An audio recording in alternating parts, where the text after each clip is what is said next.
O Japão não será impedido de conquistar o Pacífico. Nossa, veja isso!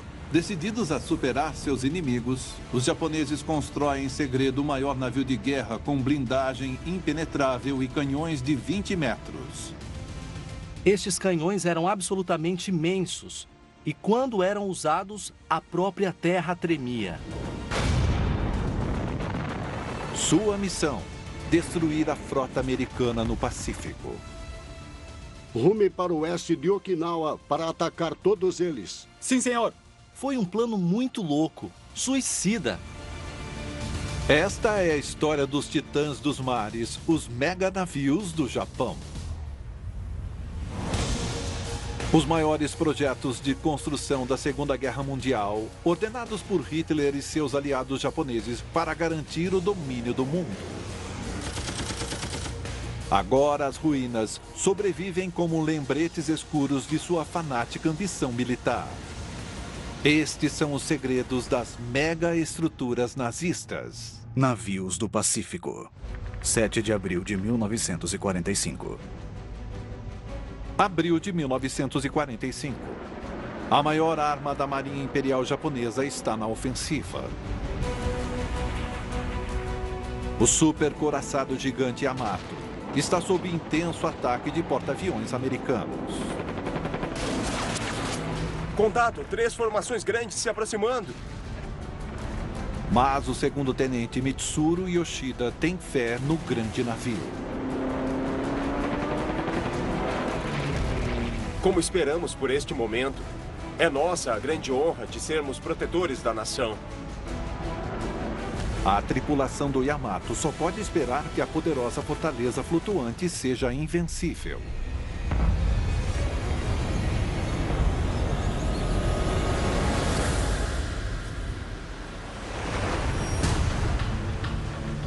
Evidências de como o Yamato se tornou o maior couraçado jamais construído estão sendo reveladas pelo arqueólogo Tony Pollard numa ilha japonesa a apenas 30 quilômetros da cidade de Hiroshima.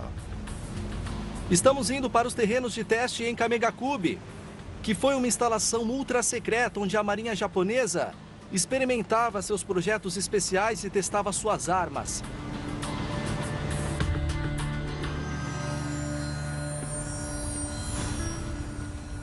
O primeiro traço admirável depois de sair do barco para um desses 2 pieres é uma abertura que corre no comprimento, aberta no concreto. E também vejo que tem uma naquele pier. Elas deviam acomodar a base de um imenso guindaste de ponte que fazia um arco pela fenda. A ideia sendo que os navios chegavam, aportavam entre os 2 pieres, e aí sua carga era erguida pelo guindaste e levada por esses trilhos naquela direção. Essa carga também incluiu os canhões para o Yamato. Eles eram imensos, 46 centímetros de diâmetro, os maiores canhões já instalados num navio de guerra.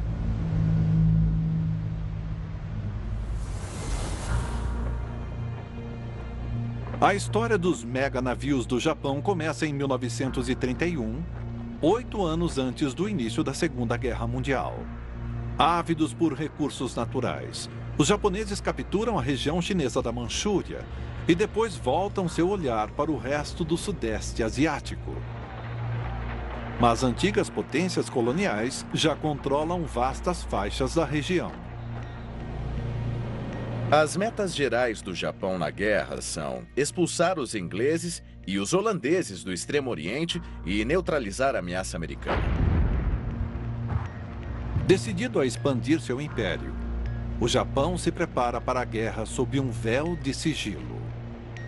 Os japoneses veem que não tinham como se igualar aos Estados Unidos e à Grã-Bretanha em termos de números de navios de guerra. Então, o princípio básico era, se não tivermos os números, teremos uma vantagem qualitativa.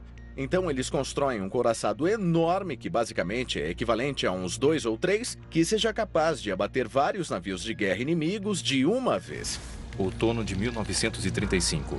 Quartel-General Naval Japonês. O Estado-Maior Naval encomenda um couraçado que irá aniquilar os inimigos do Japão. O homem que supervisiona o projeto é o veterano arquiteto naval e ex-vice-almirante Dr. Yuzuru Hiraga. Se formos projetar um navio com os requisitos de blindagem pedidos e canhões de 66 centímetros e ainda atingir altas velocidades, será um navio de vastas proporções. Na Alemanha nazista, Hitler também exige meganavios para sua marinha. Para Hitler, couraçados gigantes são mais um símbolo de poder, autoridade, domínio e poderio industrial. O Bismarck e seu navio irmão, o Tirpitz, são velozes e bem armados. Eles ficaram famosos no mundo todo como dois dos mais poderosos couraçados já construídos. Com a corrida armamentista de meados de 1930, os Estados Unidos também passam a planejar vastos couraçados para rivalizar com as frotas japonesa e alemã. O especialista em engenharia militar Mike Pavelec está explorando os maiores e melhores navios que a América tinha na Segunda Guerra Mundial. Isto é incrível. Este aqui é o couraçado Wisconsin, um dos 4 couraçados classe Iowa, construídos pela Marinha Americana na Segunda Guerra. Este é o maior, mais poderoso e mais destrutivo navio que a Marinha construiu.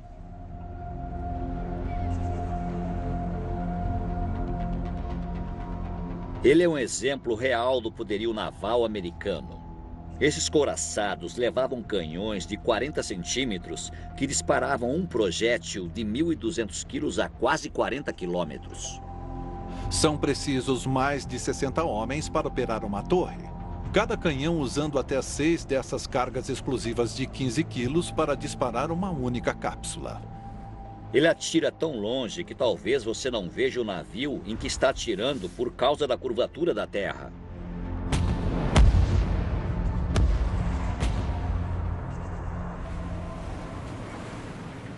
No período entre guerras, os japoneses perceberam que teriam que competir com projetos como este se quisessem combater os americanos. Para superar os Estados Unidos, os japoneses projetam uma classe de couraçado numa escala inédita. Os meganavios da classe do Yamato terão mais de 38 metros de largura e 262 metros de comprimento. Com um deslocamento acima de 65 mil toneladas, eles serão 30% mais pesados do que o classe Iowa americano e com quase o dobro de peso de qualquer outro couraçado japonês. Construir um navio tão imenso será o maior desafio que o arquiteto naval Hiraga enfrentará. Não temos instalações grandes o bastante aqui. Então iremos construir. Temos de ter um navio capaz de arrasar os americanos. Meus amigos, temos muito a fazer.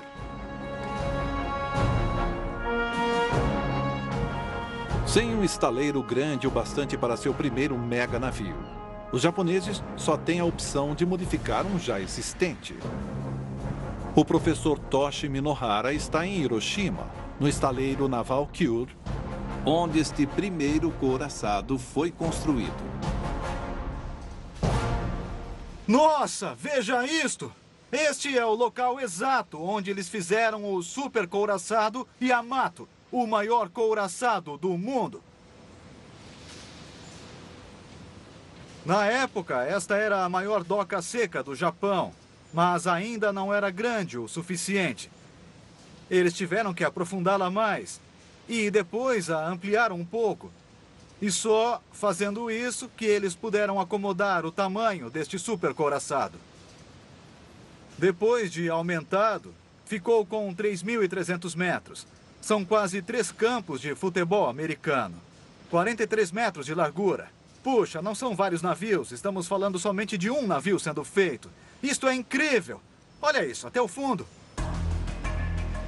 Retirados mais de 13 mil metros cúbicos de terra, a quilha do Yamato é colocada aqui em 4 de novembro de 1937. 5 meses depois, no estaleiro naval de Nagasaki, os japoneses começam a construir um segundo couraçado monstruoso, o Musashi, enquanto o Japão se prepara para a guerra. Você pode trazer o relatório da balística? Com o Yamato já em construção, Hiraga e o Departamento Técnico da Marinha projetam 9 canhões de 20 metros de comprimento com um diâmetro de 26 centímetros. O maior canhão já instalado num couraçado. A questão toda do couraçado é o canhão. Este navio será usado para destruir outros navios e os canhões são o ponto central. Este poder de fogo exagerado precisa ser testado em sigilo. Tony Pollard está revelando o que resta de Kamegakubi, a instalação ultra secreta, onde os japoneses se esmeraram para testar essas armas pioneiras.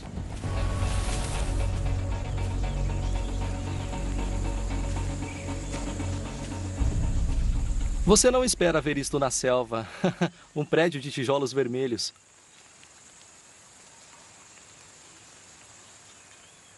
É tudo muito grandioso. Nossa!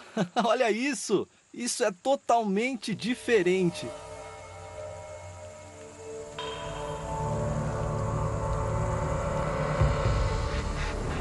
Está vendo isso? Tem um túnel com outra coisa dentro. É uma carcaça dupla. Nossa!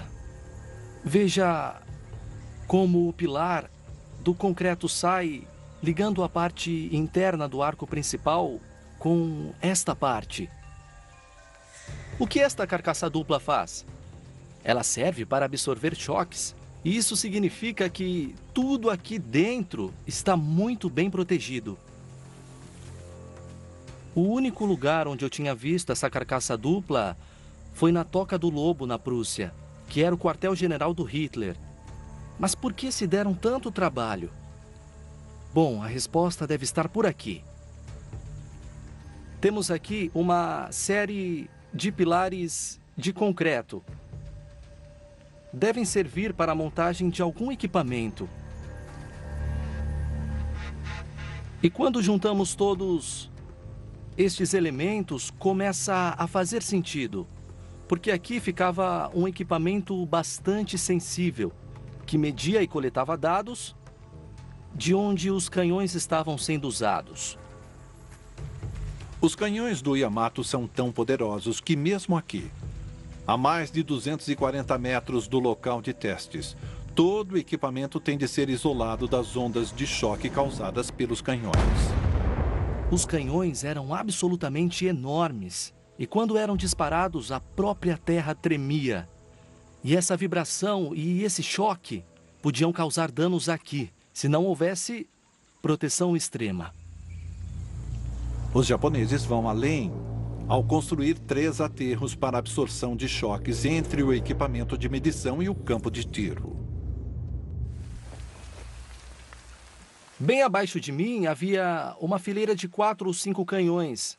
A munição era trazida pelo túnel embaixo dos meus pés. E essa munição seria disparada em alvos no sopé da montanha e também na própria montanha. Mas outras balas eram disparadas no mar. E eu mal posso ver a água entre as árvores aqui. E essas balas disparadas passavam por torres de velocidade, que mediam a velocidade das balas. E comprovavam que os canhões atiravam a incríveis 40 quilômetros. Nenhum outro couraçado disparava tão longe. Com um poderio tão colossal, esses canhões de 20 metros de comprimento pedem munição de tamanho adequado. O professor Toshi Minohara localizou uma das pouquíssimas cápsulas que ainda existem. Esta é uma cápsula original, que foi usada no Yamato. Restaram poucas delas. Dá para ver o cone aqui. Bom, este cone caía em pleno ar. E isso foi feito para que o formato dele causasse grandes estragos no casco do navio. Esta cápsula, que perfura blindados, pesa 1.400 quilos. É aproximadamente o peso de um carro médio. Então é como se fosse um carro batendo no casco do navio.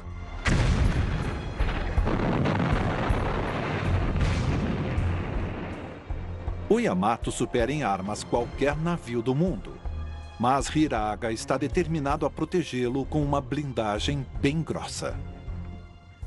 Este é um couraçado que foi projetado para absorver todo tipo de castigo. Mike Pavelec está com um dos poucos pedaços que restaram desta chapa blindada. Este é um pedaço do aço blindado para as torres do couraçado classe Yamato, que era a cobertura das torres. São 65 centímetros de aço endurecido, incrivelmente forte, incrivelmente pesado. Esta peça foi trazida do Japão no fim da guerra. Os americanos a encontraram num estaleiro japonês e a trouxeram para ser testada. Eles a testaram em condições perfeitas e conseguiram penetrar a blindagem. Isto foi conseguido a queima-roupa. Mas esse tipo de tiro nunca teria ocorrido em tempos de guerra, em mares revoltos e a grande distância. Esta é uma blindagem virtualmente impenetrável em tempos de guerra. Ela foi a maior blindagem, mais pesada, mais grossa usada num couraçado. Mas o peso da blindagem, combinado aos canhões pesados, causa um grande problema. Todas as peças blindadas que foram para o Yamato correspondiam por 20 mil toneladas de aço. A maior preocupação dos arquitetos navais no Japão era como manter tanto aço flutuando. Se os grandes navios japoneses quiserem enfrentar a Marinha dos Estados Unidos, eles precisarão de uma abordagem nova ao projeto de couraçados.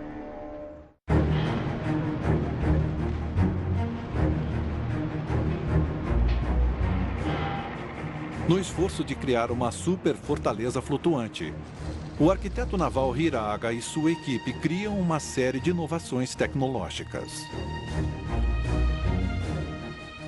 Um dos modos de reduzir o peso de toda esta blindagem era soldando-a com solda elétrica, em vez de usar rebites, que são mais pesados. Outra coisa que os japoneses fizeram foi tornar a blindagem parte da estrutura, em vez de acrescentá-la depois que aquilo estivesse feita. O casco do navio também é blindado, num design chamado Tudo ou Nada, que protege apenas o setor central vital do navio. Proa e popa, mais vulneráveis, são divididos em mais de 1000 compartimentos impermeáveis que permitem que parte deles sejam lacrados ou inundados conforme necessário. Esta flexibilidade permite que o Yamato estabilize se seu casco chegar a ser rompido. Os japoneses estão confiantes de que, quando flutuarem o navio pela primeira vez, ele será insubmergível.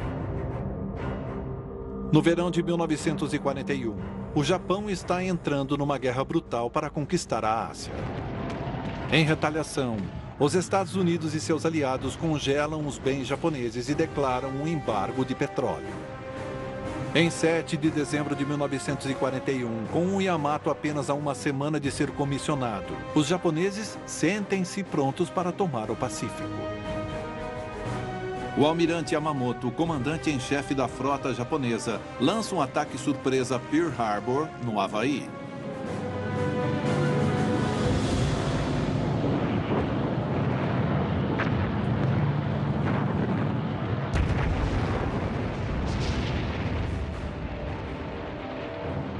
O Japão está em guerra com os Estados Unidos.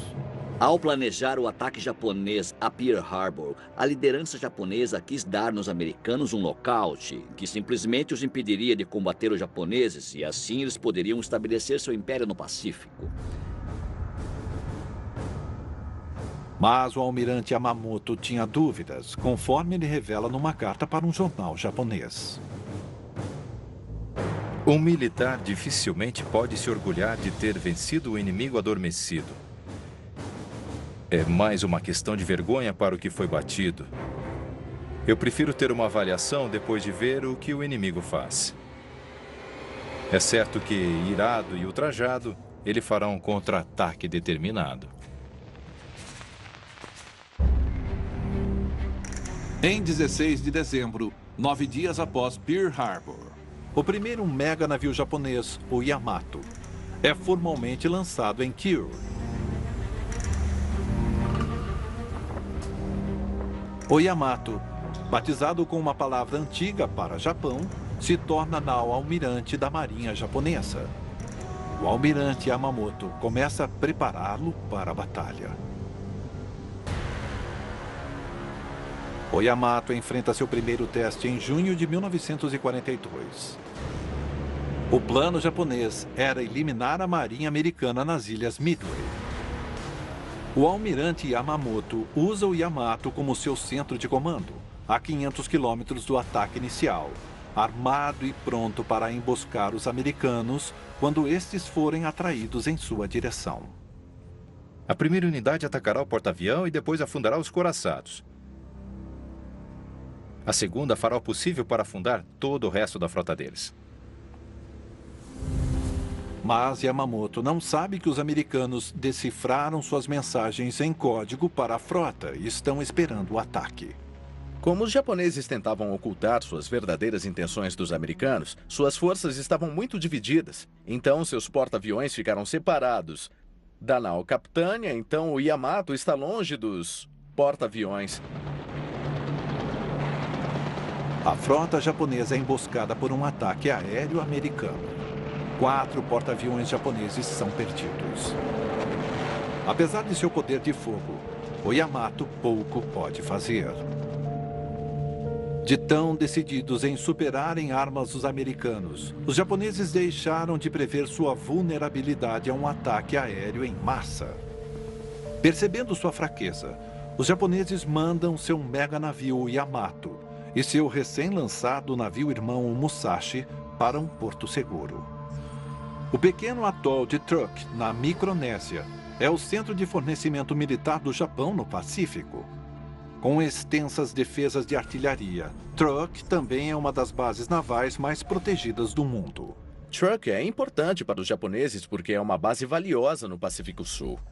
É de lá que eles podem conduzir operações e armazenar aeronaves e munições, e sem isso, seu alcance dentro do Pacífico Sul fica altamente restrito.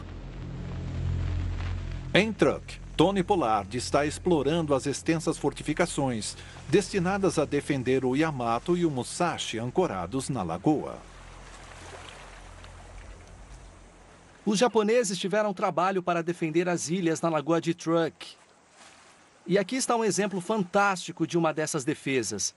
Uma casamata muito robusta, bem na ponta da praia. Aliás, ela desabou no mar, mas ela estaria ligeiramente recuada na praia. Vários tiros na lateral, voltados para a praia toda e para o mar. E veja só, consigo ver daqui que o concreto tem uns 2 metros de espessura. Uau, olha isso! Evidência de um impacto. Ele só conseguiu fazer um buraquinho.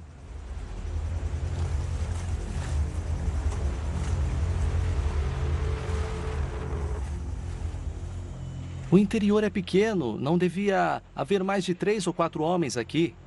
Em combate deve ter sido uma posição bastante desconfortável, sempre com a sensação, eu imagino, de que estando aqui seria difícil sair. E o mais incrível é que por esta abertura de tiro, eles deviam ver os supernavios, o Yamato e seu irmão Musashi.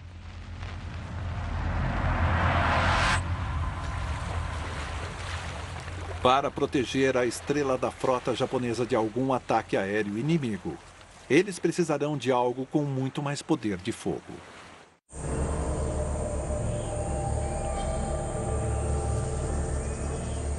No meio da selva do atol de Truk estão restos fantásticos das armas terrestres, usadas para defender os mega navios do Japão. Oh, veja isso! Que incrível! E a prova aqui são os 2 canos. É uma montagem dupla, o que indica ser um canhão antiaéreo. Quase todos foram levados embora e desmontados após a guerra. Veja o tamanho disso.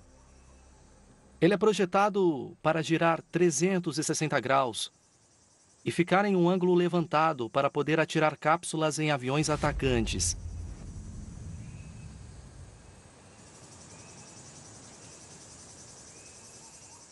E aqui é a cabine onde sentava o soldado, com peças de observação para usar.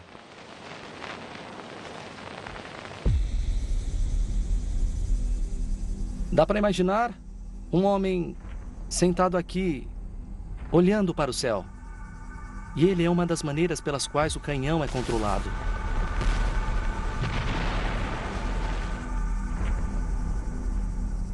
Ainda dá para ver os rolamentos e engrenagens, uma peça de maquinaria incrivelmente complexa. Mas na época, ela teria sido altamente móvel e capaz de cobrir a baía onde estava o Yamato. E, caso fosse necessário, poderia oferecer fogo defensivo. O Yamato tem seus grandes canhões, mas eles são totalmente ineficazes contra ataques aéreos. Então ele conta com estas defesas terrestres. Eu não teria gostado de estar aqui quando esses canhões eram disparados. Não é bom para os tímpanos.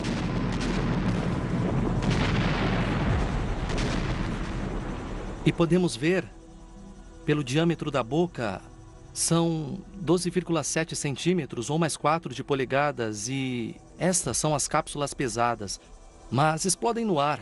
Então a meta é derrubar os aviões do céu e os canos duplos permitem disparos em alta velocidade.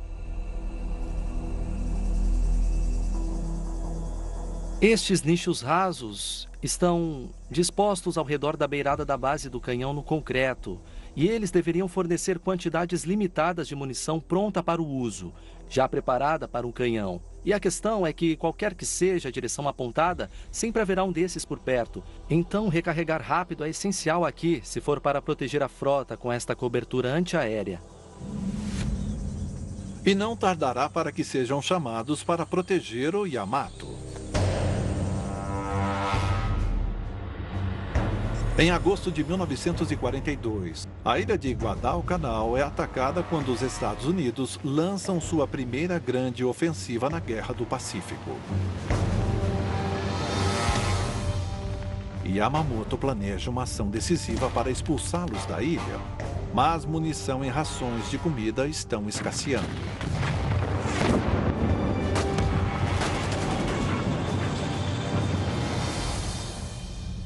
Temos que mandar mais suprimentos para nossas tropas.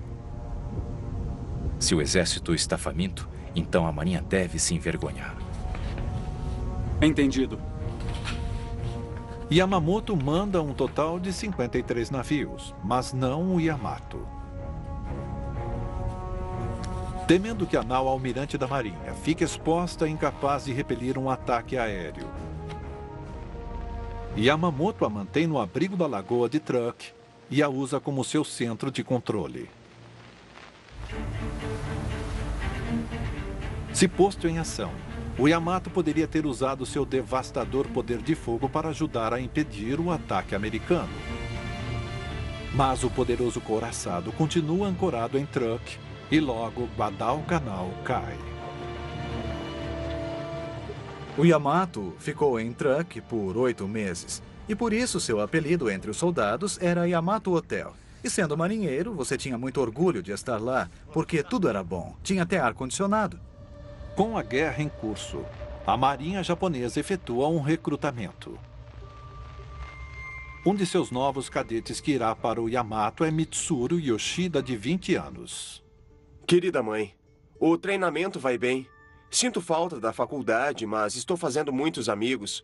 Falamos do Yamato hoje. Espero que um dia eu possa navegar nele. Se ele não der medo nos americanos, nada dará. Enquanto o Yamato permanece em Truk, em abril de 1943, o almirante Yamamoto visita a linha de frente. Mas, perseguido pelos americanos, seu avião é abatido e ele morre. Em seguida, os americanos voltam sua atenção à lagoa de Truk, e os navios japoneses escondidos ali estão prestes a passar pelo teste mais duro de todos. Quem gosta de pesca, gosta de tranquilidade, de encontrar os amigos e aproveitar a natureza, certo? Errou. E errou feio. Está aberta a temporada de pesca. Norte versus Sul. Estreia quarta às 11h15 da noite. No National Geographic. Meu nome é Evandro Rocha Ferreira. Eu não vou enterrar outro filho. Esse cara roubou 5 faltas de papel e levou pro Dendê. Eu queria justiça, não vingança. Esse cara é esperto. O senhor não tem a mínima ideia de quem o senhor tá falando. Isso não vai ser a sua vingança pessoal, tá entendendo? Ele vai ser grande. Eu sou Evandro do Dendê. Vou te explicar direitinho o que vai acontecer aqui. Anda tranquilamente na favela onde eu nasci. Séries imperdíveis para ver sem parar é no Fox Premium. Assine já. We're not alone. There are other human beings on Mars now.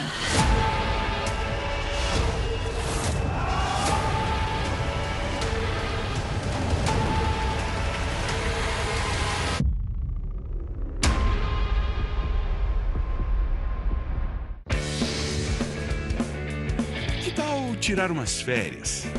Sentir a natureza, fazer amigos, relaxar. Relaxar? A corrente e o vento estão me jogando para todo lado. Sobrevivente Primitivo com Hazen Aldel. Estreia dia 23, 9 da noite, no National Geographic. Pouco antes do amanhecer de 17 de fevereiro de 1944, os americanos lançam a Operação Granizo. A Lagoa de Truk, lá do Yamato, e de centenas de navios e aviões japoneses, está sob ataque.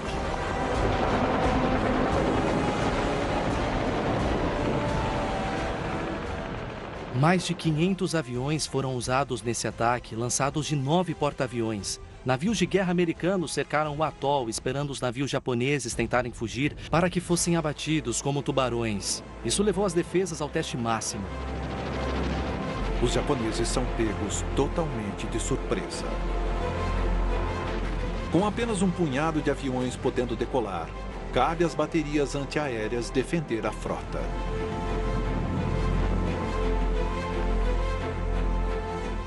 Tony Pollard está se dirigindo a outra perturbadora relíquia desta batalha épica. A defesa japonesa de Truk era dirigida de um centro de comando na ponta oriental da lagoa.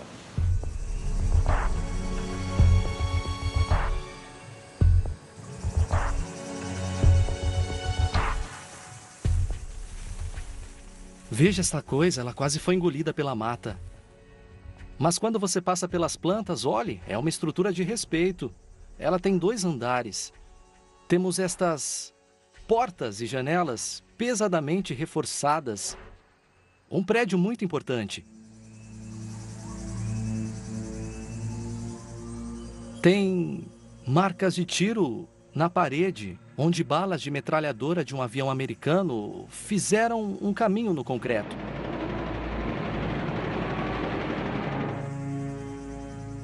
Mas quando vamos para este lado, a história muda completamente. Veja isto, que estrago admirável.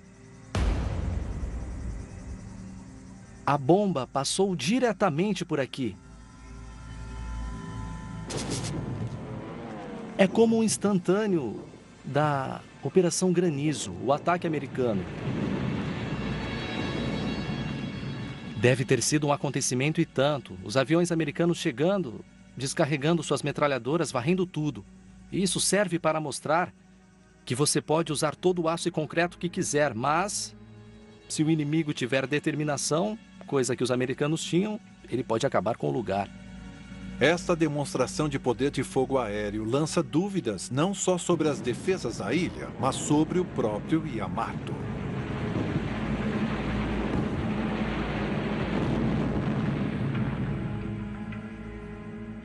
Veja esse pedaço. Pode balançá-lo como um pêndulo, e são essas vigas de aço reforçado que o mantém suspenso. As ilhas são dizimadas, com 270 aviões destruídos e 175 mil toneladas de navios afundadas. Se os japoneses precisavam de um lembrete da importância de aviões lançados de porta-aviões, Truk é a batalha que demonstra isso definitivamente. Alguns navios evitam o ataque. Antecipando uma ofensiva, os japoneses levam o Yamato e o Musashi para a segurança. Com Truk dizimada, os mega navios da classe Yamato estão agora mais vulneráveis ao ataque aéreo do que antes, e os japoneses aperfeiçoam os navios com armamentos antiaéreos.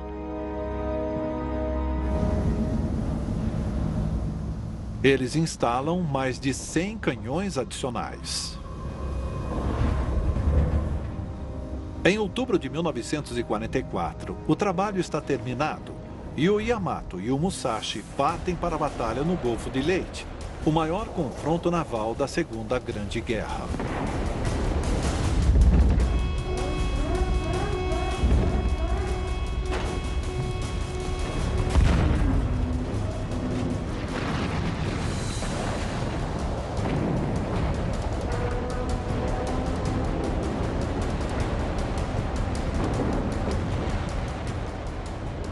O Yamato finalmente tem a chance de usar seus canhões de 26 centímetros contra navios americanos, atingindo pelo menos um porta-aviões.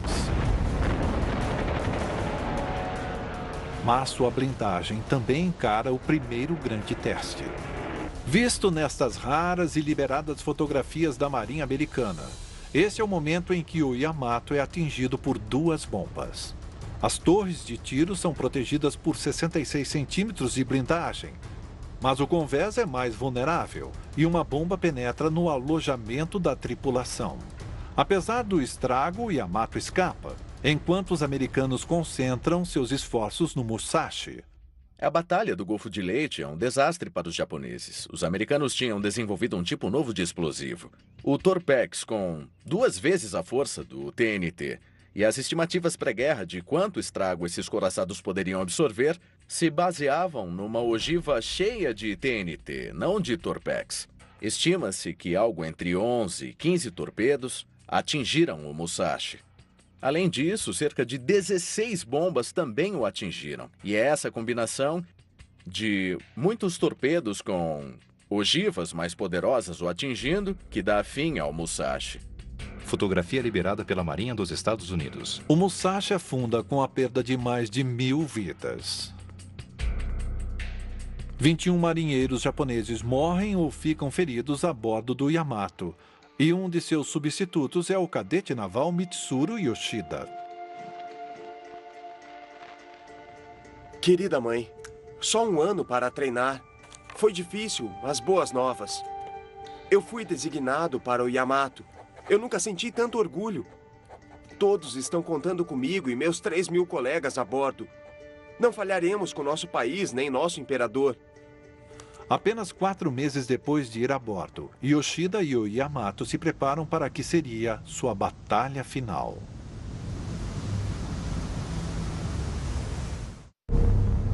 Em 5 de abril de 1945, o Yamato, o último mega navio sobrevivente do Japão, é convocado para defender a terra japonesa. Quem dá a ordem é o almirante Soemu Toyoda. Rume para o oeste de Okinawa para atacar todos eles e destruí-los. Sim, senhor. A ilha japonesa de Okinawa, 560 quilômetros ao sul do Japão insular, está sob ataque. Se perderem a ilha, então o Japão será o próximo a cair. O plano de Toyoda era o Yamato e seus 9 navios de apoio virem para cá, Okinawa, e combater a armada invasora americana com seus canhões enormes. E estamos falando de cerca de 1.500 navios americanos. Se necessário, o Yamato aportaria e se transformaria numa fortaleza, usando seus canhões a partir da costa. Era um plano muito louco, suicida. Na tarde de 6 de abril, o Yamato ruma com 9 navios escolta, mas sem cobertura aérea.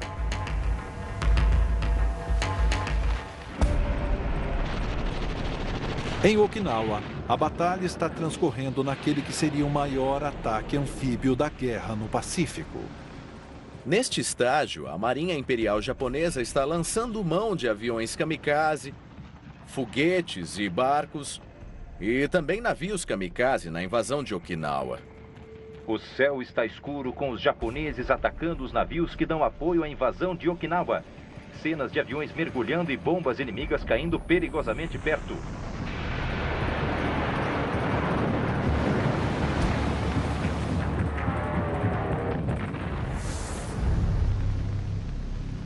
O Yamato ainda está a um dia de Okinawa. Na ponte, cabe ao segundo-tenente Yoshida vigiar. Um papel de prestígio para alguém tão jovem. Ele está ansioso para atacar o inimigo. Como esperamos este momento. É nossa a grande honra de sermos protetores da nação. Um dia mostraremos sermos dignos. Mas o sonho de Yoshida não se realizará. Acontece que o Yamato é interceptado antes de chegar a Okinawa e ele é bombardeado com muita força. Alerta geral! Tem vários aviões se aproximando. Contato, 3 formações grandes se aproximando. Às 12h32, cerca de 150 aviões inimigos saem das nuvens densas. E tudo vira um inferno. São os americanos! Os novos canhões antiaéreos fazem o que podem. Mas sem cobertura aérea, o Yamato está exposto. Tem mais de 100 aviões inimigos!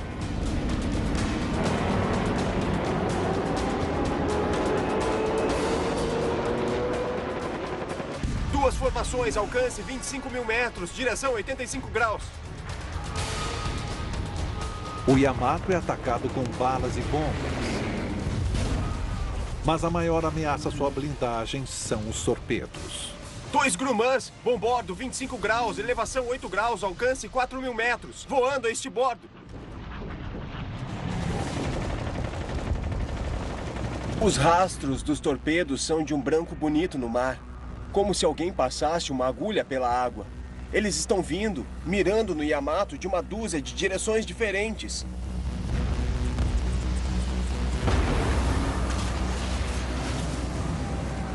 Vários torpedos entram a bombordo. O que os americanos descobriram é que o melhor modo de afundar essas coisas é atacando só de um lado. Assim, o aparelho de correção que eles têm no couraçado não tem como atuar. Controle de água, QG foi atingido por um torpedo.